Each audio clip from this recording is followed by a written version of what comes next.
Today we're going to make this fall-inspired macrame owl. Stay tuned. Hi, I'm Sheena Joy. I create macrame textile art, and I'm here to simply inspire you to do the same. If that's your jam, then subscribe and hit the bell notification. On an 8-inch hoop, we're going to tie a whole bunch of 12-inch pieces of jute using a lark's head knot. I wish I could tell you how much jute I used, but it was quite a lot, so make sure you cut a whole bunch of 12-inch pieces. Next, we're going to need a 60-inch piece of jute, and we're going to go all the way around doing double half hitches all the way around our entire hoop. Just a side note here, jute is a little bit difficult to use. It's a lot stiffer than regular cotton cord, and it's a little rough on the hands, so just take care when you're using jute. It was easier to tie a few lark's head knots and then go around with our double half hitches in little sections at a time, because our lark's head knots kind of come a little loose because the jute's a little bit stiff, so I find it easier just to do it in sections. If you have a tapestry needle, that would be best, but I used fishing line, and what I'm doing here is threading through my piece of cotton cord. You're gonna need 9 60-inch pieces of cotton cord for this section of the owl.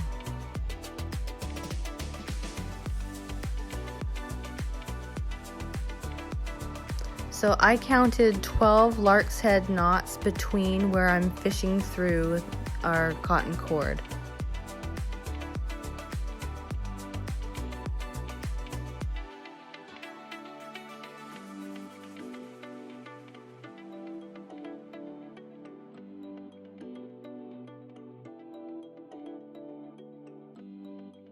This is what the front of our work should look like. There should be 12 lark's head knots between where we fished our cord. With the rest of our 8 cords, we're going to tie a reverse lark's head knot. A reverse lark's head knot looks just the same as a regular lark's head knot, only it's done backwards. Alrighty, so let's remove our first cord and our last cord away from our project, and we're going to tie 3 square knots. I will do the first knot slowly to show you, but the rest of them I'm just going to zip on through. Also, if you need any further demonstration on any of the knots I used, I invite you to go check out my knot tutorial playlist.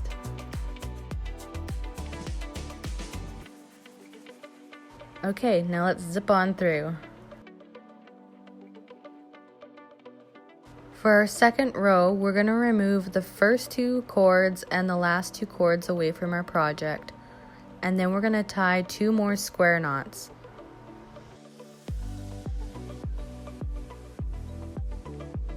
So what we are doing is we're alternating our square knots into a V shape.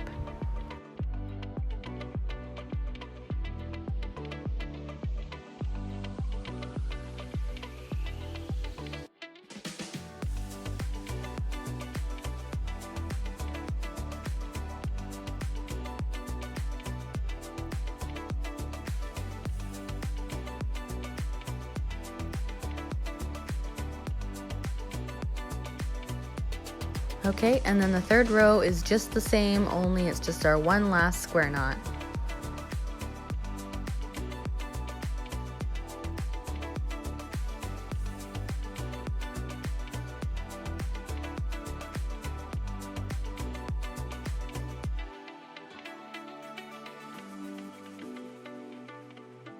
So with our original working cord, we're going to use it as our lead cord and tie double half hitches all the way down our V shape. Make sure that all your double half hitches are super snug.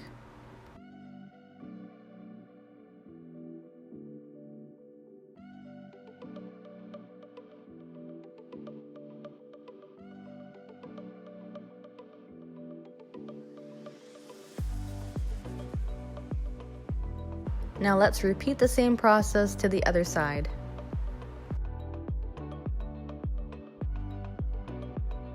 When you get down to the bottom, make sure you tie your lead cords together. Next, we're going to tie square knots on the sides of our owl. We're going to need 4 square knots.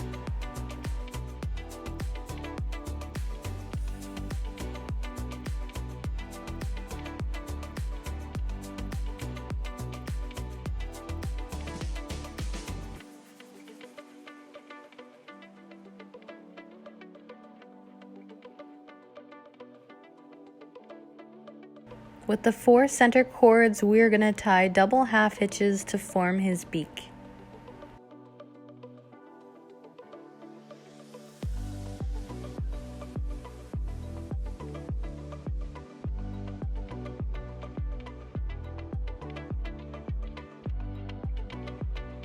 And again, be sure to tie your 2 lead cords together.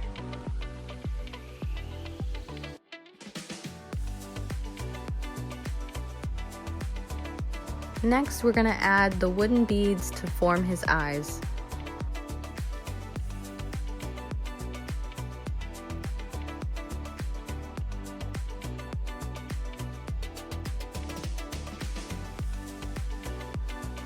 With an additional 60-inch piece of cotton cord, we're going to tie double half hitches straight across our owl.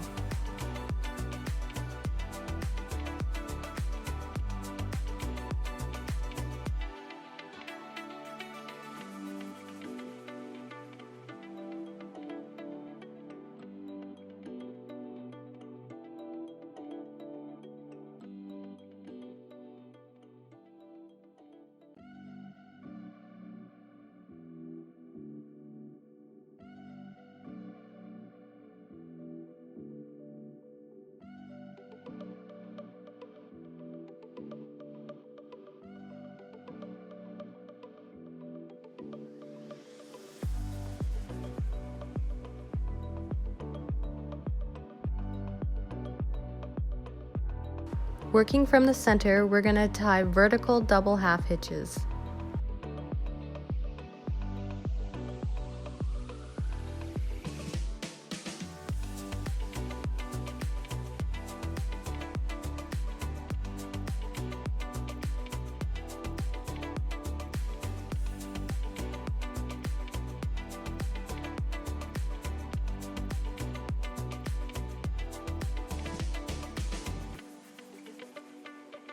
Next, we're going to do the same thing. We're just going to do another row of vertical double half hitches.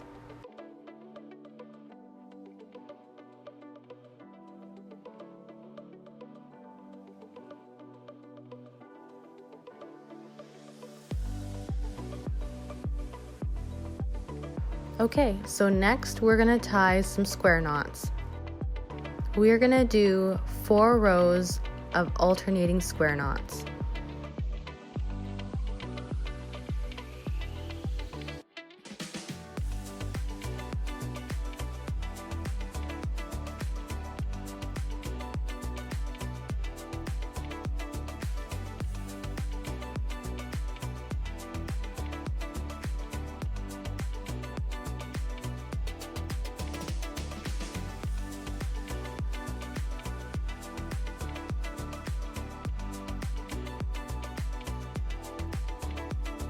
So we're almost done now. We just have his feet left. To create his feet, I divided the cords into 2 sections and then I secured them together with a square knot. This is called a gathering square knot. So I wanted to make sure his feet were attached to our hoop. So what I did is that I brought all the cords to the back and then I pulled 3 cords from each of his feet.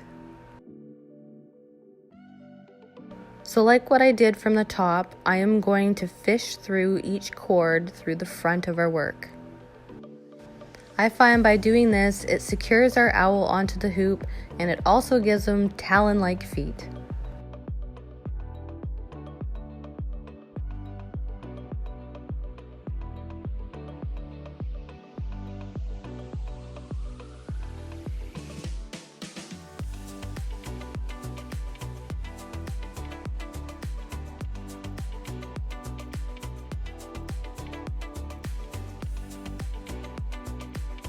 I'd like to point out a tapestry needle would be a lot easier to do this, but I can't find mine.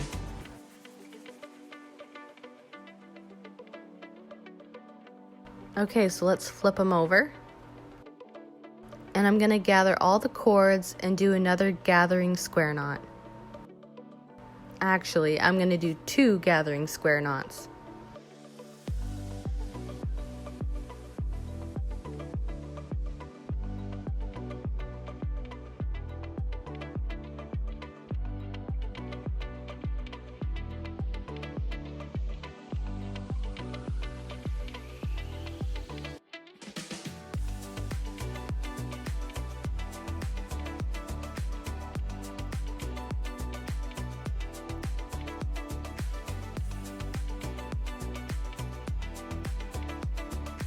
Now let's turn them back around again.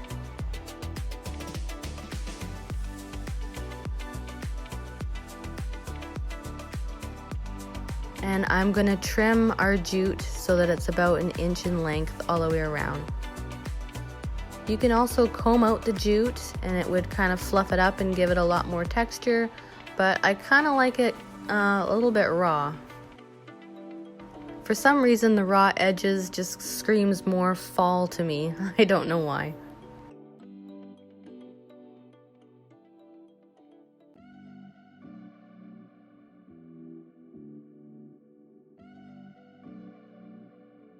Okay, and I'm just gonna haphazardly trim his tail, keeping with the raw textured theme. So I find that he's cute on his own, but I really wanted to add some floral to it.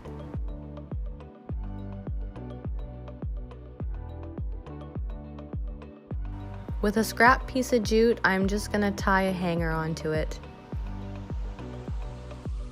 And this is what he looks like when he's all finished.